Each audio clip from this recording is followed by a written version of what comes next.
The United States is facing unprecedented problems right now. Pandemic, economic collapse, racial injustice, and on top of all of that, Americans all over the country are struggling to figure out which HBO they're signed up for. But President Trump is laser focused on the most important issue of all, bath time.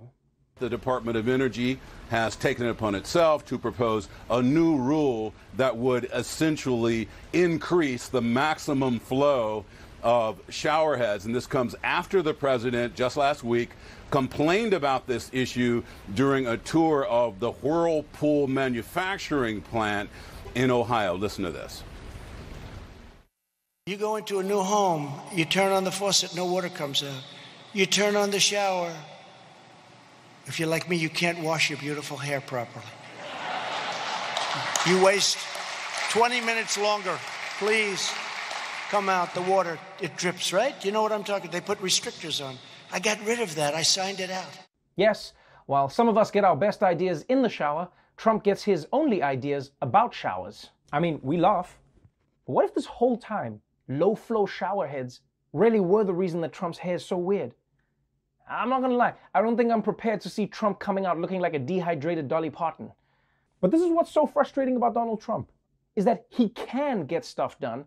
It's just that he only cares enough to do it if it affects him personally. So America's best hope for beating coronavirus is if Trump thinks that one of his kids might get it. No, one of the kids he likes. And by the way, I just don't want to think about Trump in the shower.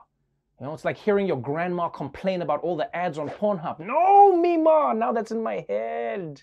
But let's move on to the United Kingdom. Westeros with electricity. In the wake of COVID-19, their economy has been one of the hardest hit in the world, with their GDP plummeting 20%. But in classic British fashion, they are keeping calm and carrying on. The UK's first major outdoor concert is offering maybe a glimpse of the future. Take a look at this. Sam Fender performed for 2,500 people in person at the Virgin Money Unity Arena in Newcastle this week. The venue was sectioned off into small groups, letting fans rock together without getting too close to other groups. The outdoor setup includes 500 separate seating sections with metal fences, which are for groups of 5 to attend and watch the show. Tickets reportedly sold out immediately. Yo, massive props to the UK for figuring out how to do concerts in the age of Corona. Because I don't care what you say, that is awesome.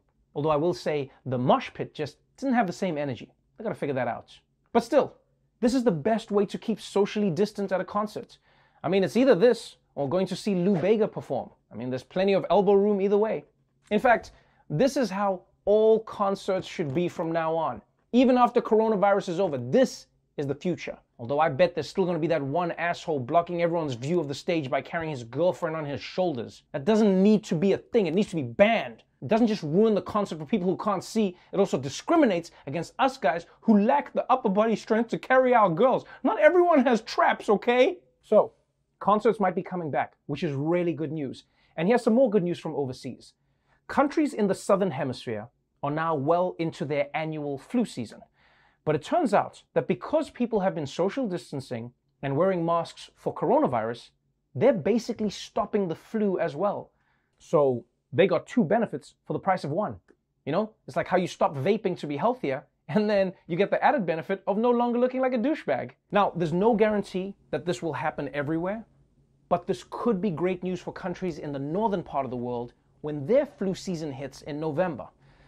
Although, that only happens if people are taking the necessary corona precautions. And it looks like in America, people might be dealing with corona season, flu season, and idiot season.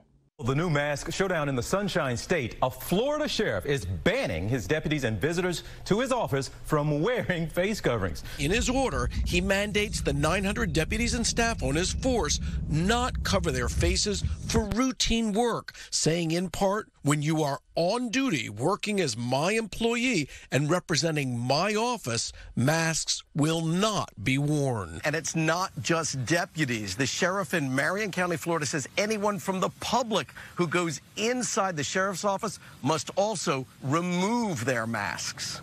Okay, this is batshit crazy. A sheriff in Florida is banning his deputies and anyone entering the sheriff's office from wearing a mask. Like, I thought the police's top priority was supposed to be keeping people safe. But I guess wearing a mask gets in the way of their actual priority, showing off their sweet porn stashes. I mean, you've almost got to admire the balls on the sheriff. Everyone is protesting against police shootings, and he's like, I hear your demands. From now on, we'll come up with a different way to kill people. What? Nobody's getting shot. Don't get angry at me. Also, this completely undermines the no mask movement, right?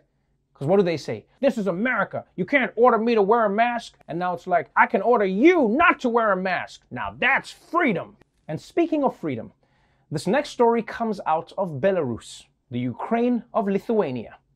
Last week, the country's autocratic ruler held an election that many election observers say was a sham.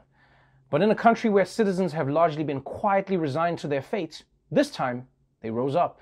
Authorities in Belarus say 6,000 people have been arrested and one person was killed in the violent aftermath of President Alexander Lukashenko's disputed re-election. Opposition leaders say the vote was rigged. Many of them have been detained or forced to flee the country, including the main candidate, Svetlana Tikhanovskaya. Lukashenko won around 80% of the vote. He's been in power since 1994 and is considered by many as Europe's last dictator. We want the people of Belarus to have the freedoms that they're demanding, that they think are in their best interests. We watch the protests. We urge that the nonviolent protesters be protected and not harmed. Yeah, that's right. Belarus should protect its nonviolent protesters the same way America does, in unmarked vans. And don't get me wrong, these were some strong words. It just didn't help when Pompeo finished the speech by shooting tear gas at the reporters. I mean, either Mike Pompeo doesn't remember how America treats nonviolent protesters, or he just forgot to include some winks in his statement. We urge that the nonviolent protesters be protected and not harmed.